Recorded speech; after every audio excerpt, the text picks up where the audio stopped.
चिलचिलाती धूप और शहर का शोर। अनेराम और ज्योतिराम एक फैक्ट्री के गेट पर खड़े थे, पसीने से लथपथ और चेहरे पर थकान। ये आज 10वीं जगह थी जहां से उन्हें नाकामी मिली थी। चल ज्योतिराम, यहाँ भी कुछ नहीं मिला। डिग्री हाथ में है पर शहर को मजदूर भी नहीं चाहिए। पाँव जवाब दे रहे हैं यार। सुबह से बस पानी पिया है। अगर आज काम नहीं मिला तो रात फुटपाथ पर गुजारनी पड़ेगी। दोनों भारी कदमों से वहां से चल पड़े। आंखों में लाचारी थी और पेट में भूख की आग। भीड़ भाड़ से भरी सड़क पर चलते हुए भी वे खुद को बिल्कुल अकेला महसूस कर रहे थे। शाम को वे अपने छोटे सीलन भरे कमरे में लौटे। कमरा लगभग खाली था। मकान मालिक की कड़ी चेतावनी अब भी दीवारों पर गूंज रही थी। ज्योतिराम ने जेब से कुछ पैसे निकाले और बोला, कुल 40 रुपए बचे हैं अनेराम। या तो कल पेट भर लें या फिर परसों सड़क पर सोने की तैयारी करें। किराया तो सपना बन गया है। शहर ने हमें निचोड़ लिया ज्योतिराम। अब यहाँ रहना खुद को खत्म करने जैसा है। कमरे में सन्नाटा भर गया। भूख, डर और बेबसी दोनों के चेहरे पर साफ दिख रही थी। अनेराम, ऐसे हाथ पर हाथ रखकर नहीं बैठ सकते। कुछ तो करना पड़ेगा भाई। अनेराम चुप हो गया। उसकी नजर जमीन पर टिकी थी। दिमाग में कई ख्याल घूम रहे थे। उसी खामोशी में उसके मन में एक नया विचार जन्म लेने लगा। ज्योतिराम, क्यों न गांव चले? पास वाले जिले में रामपुर गांव है। सुना है वहां खेती का काम मिलता है। गांव? पर हमारा वहां कोई जान पहचान भी नहीं है। शहर से तो बेहतर ही होगा। गांव के लोग सीधे होते हैं, भूखा नहीं मरने देंगे। कुछ ना कुछ काम मिल ही जाएगा। ठीक है, यहाँ मरने से अच्छा है गांव चलकर किस्मत आजमाई जाए। दोनों ने एक दूसरे की तरफ देखा। डर अब भी था, लेकिन उसके बीच उम्मीद की एक पतली सी किरण जन्म ले चुकी थी। अगली सुबह पहली किरण के साथ दोनों बस स्टॉप पर खड़े थे। कुछ देर बाद धूल उड़ाती एक पुरानी बस आई। पूरी तरह रुके बिना ही वे धक्का मुक्की के बीच बस में चढ़ गए। घंटों के सफर के बाद दोपहर तक बस ने उन्हें रामपुर उतार दिया। शहर के धुएं की जगह अब मिट्टी की सौंधी खुशबू थी, मगर गांव पर एक अजीब सन्नाटा छाया था। माहौल तो शांत है पर लोग कुछ ज्यादा ही आस्थावान लग रहे हैं। देख, हर मोड़ पर एक मंदिर है। आस्था अपनी जगह है अनेराम, पर मुझे तो बस काम चाहिए। लोग भोले लगते हैं। उम्मीद है कोई न कोई मदद कर देगा। वे गांव के बाजार की तरफ बढ़े, जहां सादे लोग और छोटी दुकानें थीं। उन्हें लगा उनकी मुसीबतें अब खत्म हो जाएंगी। 2 घंटे गांव की गलियों में भटकने के बाद सच्चाई साफ थी। शहर से लाई उम्मीद पसीने के साथ ढल रही थी। कच्चे रास्ते, सूनी नालियां और बंद घर बता रहे थे कि हालात यहाँ और भी खराब हैं। उसी बीच वे एक बड़े किसान के खेत पर पहुंचे। काका, 2 मजदूर चाहिए क्या? कोई भी काम कर लेंगे। काम? बेटा, फसल ने ही मेरी कमर तोड़ दी। ऊपर से बारिश रूठी बैठी है। खुद का पेट भरना मुश्किल है, तुम्हें क्या दूं?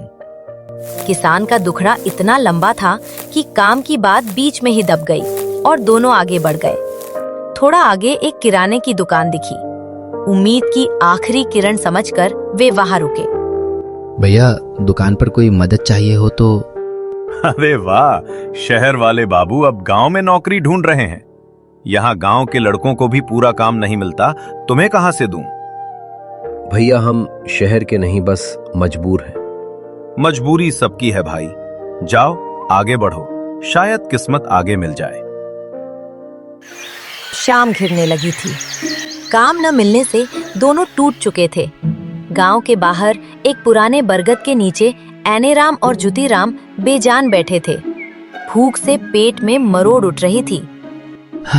कहा था मैंने अनेराम, शहर ही ठीक था। यहाँ तो कुत्ते भी हमें पूछ नहीं रहे। अब क्या करें, भूखे मरे। गलती हो गई यार। मुझे लगा था लोग मदद करेंगे, लेकिन यहाँ तो इंसान की कीमत उसके काम से नहीं, उसकी जेब से है, और हमारी जेब खाली है। दोनों के बीच कुछ देर तक डर भरी चुप्पी रही। आगे क्या होगा ये सोचकर मन घबरा रहा था। तभी उनकी नजर सड़क के उस पार लगे एक सजे धजे तंबू पर गई। वहां लोगों की अच्छी खासी भीड़ थी। गद्दी पर एक ढोंगी बाबा बैठा था और लोग लाइन में खड़े होकर उसके पैरों में पैसे और अनाज रख रहे थे। अनेराम, वहां देख, वो आदमी कुछ नहीं कर रहा, बस बैठा है और लोग पागलों की तरह पैसे लुटा रहे हैं। हाँ, वो बस कुछ मंत्र बुदबुदा रहा है और लोग डर के मारे उसकी झोली भर रहे हैं। चलो पास से जाकर देखते हैं। दोनों थोड़ी हिम्मत करके पास गए और तमाशा देखने लगे। बाबा ने एक डरे हुए आदमी को डराकर परेशान कर दिया। तेरे घर पर काली छाया है, 500 रुपए का दान कर, सब ठीक हो जाएगा। आदमी ने कांपते हाथों से तुरंत पैसे दे दिए। समझ गया ज्योतिराम, यहाँ पेट भरने के लिए हाथ फैलाने की जरूरत नहीं है, बस आंखें दिखाने की जरूरत है। क्या मतलब? तू क्या सोच रहा है? ये लोग श्राप और बदकिस्मती से बहुत डरते हैं। डर, यही इनका सबसे बड़ा हथियार है।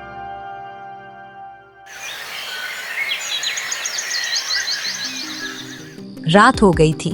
वे एक सुनसान जगह पर बैठे थे।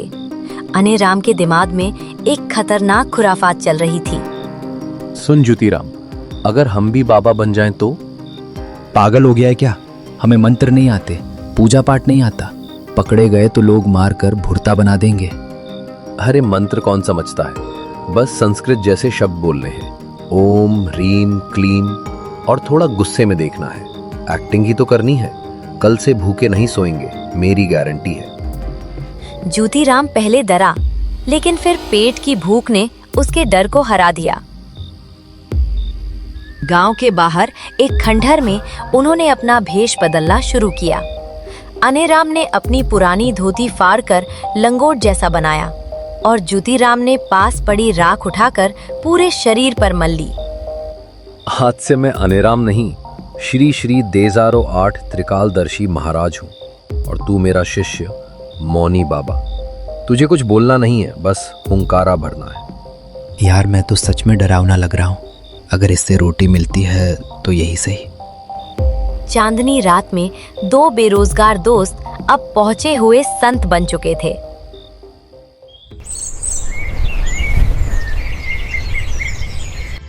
अगली सुबह बरगद के पेड़ के नीचे का नजारा बदल चुका था। अनेराम अब त्रिकालदर्शी महाराज बनकर ऊंचे आसन पर बैठा था। बगल में ज्योतिराम मौनी बाबा बनकर राख लपेटे बैठा था। गांव वाले डर और श्रद्धा से उन्हें देख रहे थे। विनाश, महाविनाश। रुक जाओ ग्रामवासियों, क्या तुम्हें अपने सिर पर मंडराता काल नहीं दिखता? अनेराम की आवाज में गजब का आत्मविश्वास था। गांव के लोग जो पहले से परेशान थे तुरंत डर गए। रामू किसान हिम्मत करके आगे आया। महाराज, आप कौन हैं और यह कैसा संकट है? क्या हमारी फसल बर्बाद होने वाली है? फसल? मूर्ख, यहाँ जान का खतरा है। माँ ने मुझे सपना में भेजा है। तुम्हारे गांव पर शनि की बुरी नजर है। अगली अमावस्या तक ये गांव बर्बाद हो जाएगा। अलख निरंजन। ज्योतिराम की हुंकार ने लोगों के दिलों में डर बिठा दिया। अनेराम ने उनकी छोटी चिंताओं को एक बड़े खौफ में बदल दिया था। सूरज चढ़ते ही बाबा का दरबार सज गया। विनाश के डर से लोग चढ़ावा लाने लगे। कल भूखे अनेराम ज्योतिराम आज नोट बटोर रहे थे।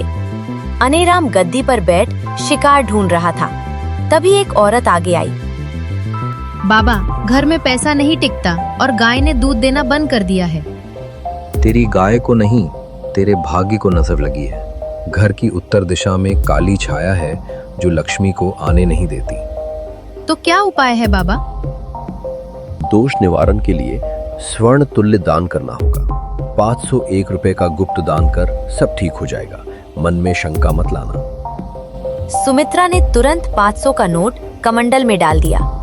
नोट गिरते ही अनेराम ने गंभीरता का मुखौटा और कस लिया। कल्याणम।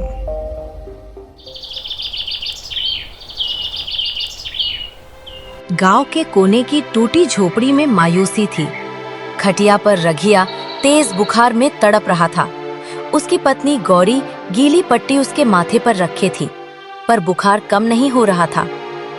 गौरी, पानी, बदन टूट रहा है, लगता है अब मैं नहीं बचूंगा। ऐसा मत बोलो जी, मैं अभी किसी से मदद मांगती हूँ। घर में एक पैसा नहीं है कि डॉक्टर को बुला सकूं, लेकिन मैं तुम्हें कुछ नहीं होने दूंगी। घर में खाने को दाने नहीं थे, इलाज तो दूर की बात थी। उसकी आंखों में बेबसी थी। गौरी मदद की आस में घर से बाहर निकली। पड़ोस की एक औरत कुएं से पानी भर रही थी। उसने गौरी का रोना सुना। अरे गौरी, क्यों रो रही है? क्या हुआ रगिया भाई को? उनकी हालत बहुत खराब है काकी, दवा का पैसा नहीं है, क्या करूं? अरे पगली, डॉक्टर को छोड़, बरगद के नीचे नए त्रिकालदर्शी बाबा आए हैं। सुना है उनकी एक चुटकी राख से मुर्दा भी खड़ा हो जाता है। तू उनके पास जा, वही कुछ चमत्कार करेंगे। गौरी ने अपने आंसू पोंछे और नंगे पैर ही बरगद के पेड़ की तरफ दौड़ पड़ी। उसे लगा शायद भगवान ने ही ये रास्ता दिखाया है। बाबा का दरबार अभी भी सजा हुआ था। गौरी भीड़ को चीरती हुई उसके पैरों में गिर पड़ी। बाबा, मेरे पति को बचा लो, वो मर रहे हैं, कोई दवा काम नहीं कर रही, आप ही आखिरी सहारा हो। शांत हो जा बेटी, हम यहाँ जन कल्याण के लिए ही बैठे हैं, लेकिन समस्या गंभीर लगती है। हमें खुद चलकर देखना होगा कि कौन सा साया तेरे घर पर बैठा है। अनेराम, घर क्यों जा रहे हैं? यहीं से बबूत दे दो ना। चुप कर, घर जाने से फीस ज्यादा मिलती है, माहौल बनाना पड़ता है। एनेराम खड़ा हुआ और गौरी के घर चलने को तैयार हो गया। भीड़ भी चमत्कार देखने पीछे पीछे चल पड़ी। अनेराम और जुतीराम गौरी की झोपड़ी में पहुंचे। वहां गरीबी की बदबू और बीमारी का सन्नाटा था। रघिया खटिया पर अधमरा पड़ा था। अनेराम ने मौका भांप लिया। रुक जाओ, अंदर मत आना कोई, यहाँ हवा में भारीपन है। उसने झोपड़ी के चारों ओर पानी छिड़कने का नाटक किया। गौरी हाथ जोड़े खड़ी थी, जैसे उसकी जिंदगी का फैसला होने वाला हो। अनेराम रघिया के पास गया और उसे घूरा। रघिया का शरीर बुखार से जल रहा था, जो मलेरिया के लक्षण थे। लेकिन अनेराम ने अपनी डरावनी आवाज निकाली। हे महाकाल, ये तो अनर्थ है। बेटी, तेरे पति को बीमारी नहीं है, इसे शमशान पिशाच ने जकड़ रखा है। देख, इसकी आंखें कैसे ऊपर चढ़ रही हैं। ये पिशाच इसका खून पी रहा है। तो क्या होगा बाबा, मेरे सुहाग को बचा लो। बचना मुश्किल है, पिशाच बहुत भूखा है। उसे शांत करने के लिए स्वर्ण दान करना होगा। अगर अभी दान नहीं दिया तो अगले पहर तक ये विधवा हो जाएगी। दानम। विधवा शब्द सुनकर गौरी की रूह कांप गई। घर में पैसा नहीं था। उसकी नजर अपने गले में पड़ी एक पतली सी सोने की चेन पर गई, जो उसकी शादी की आखिरी निशानी थी। बाबा, मेरे पास बस यही है, इसे रख लो, पर उस पिशाच को भगा दो। गौरी ने चेन अनेराम के हाथों में दी। अनेराम तुरंत सोने की चेन अपनी झोली में डाल ली। बदले में उसने थोड़ी सी राख रघिया के माथे पर लगा दी। जा, पिशाच अब शांत हो जाएगा। इसे अब कुछ मत खिलाना, बस ये मंत्र वाला पानी पिलाना। हम चलते हैं, अनुष्ठान करना होगा। बाबा अपना काम करके निकल गए। गौरी ने राहत की सांस ली, ये सोचकर कि अब सब ठीक हो जाएगा।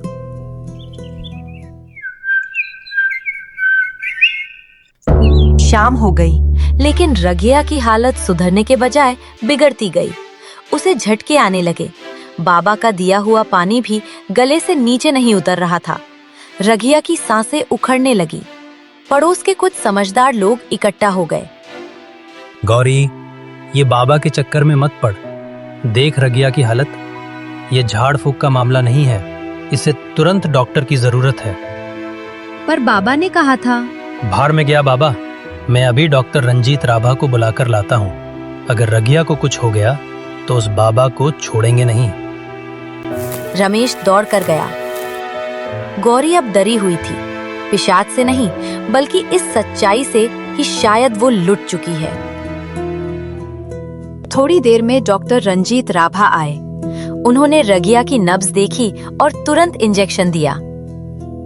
पागलों वाली हरकतें मत करो, इसे सेरेब्रल मलेरिया है। अगर थोड़ी देर और होती तो ये कोमा में चला जाता। तुमने कोई गहना तो नहीं दिया उस ढोंगी को? मेरी सोने की चेन। तभी बाहर शोर हुआ। रमेश और गांव के लड़कों ने भागते हुए एनेराम और जुधीराम को पकड़ लिया था। वे गांव से निकलने ही वाले थे। भीड़ उन्हें घसीटते हुए झोपड़ी के बाहर लाई। मारो इन ठगों को, हमारी मेहनत की कमाई लूट ली। तभी पुलिस की कार गांव में आकर रुकी। हटो सब, कानून अपने हाथ में मत लो।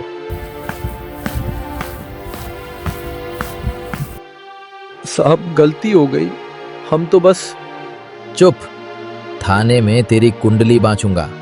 ले चलो इन्हें। पुलिस दोनों को ले गई। डॉक्टर की दवा से रगिया की हालत स्थिर हो गई। गौरी में अपनी चेन तो खो दी थी, लेकिन उसने एक बड़ा सबक सीखा था। गांव वालों ने समझ लिया था कि बीमारी का इलाज डॉक्टर के पास है, ढोंगी बाबाओं के पास नहीं।